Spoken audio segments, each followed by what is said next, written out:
எப்படி அனுப்புச்சு?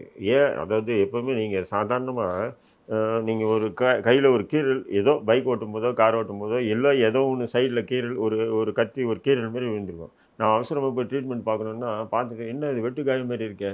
ஏஆர் போடு." ஏஆர் போட்டாவே போலீஸ் வரணும். புரியுதுங்களா உங்களுக்கு? ஏஆர் போட்டா போலீஸ் ஆகும். ஏஆர் போட்டு போலீஸ் வந்த பிறகு தான் ட்ரீட்மெண்ட்டே பார்ப்பாங்க. சாதாரணமான நபருக்கு.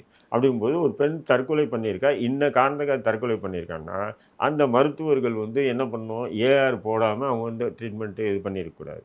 அப்ப ஏஆர் போட்டாங்கன்னா, போலீஸுடைய கட்டுப்பாட்டுல போயிடுச்சு. அப்ப வழக்கு பதிவு ஏன்னா இந்த காரணத்துக்காக தற்கொலை பண்ணியிருக்காங்கன்னா, அவங்க அங்கேயே வந்து சிஎஸ்ஆர் போடணும். அதாவது அவங்ககிட்ட வாக்குமூலம் எடுத்து.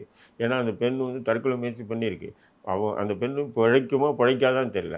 உடனே அவங்ககிட்ட கன்ஃபெஷன் ஸ்டேட்மெண்ட் எடுக்கணும் ஆஃபீசர். ஓரளவுக்கு சீரியஸா இருந்ததுன்னு சொன்னா, அந்த போலீஸ் ஆஃபீசர் இல்லாம, மாவட்ட மேஜிஸ்ட்ரேட் வந்து கன்ஃபெஷன் ஸ்டேட்மெண்ட் எடுக்கணும். இதுதானே ஒரு ப்ரொசீஜர். இந்த ப்ரொசீஜர் எதுவுமே பின்பற்றப்படல.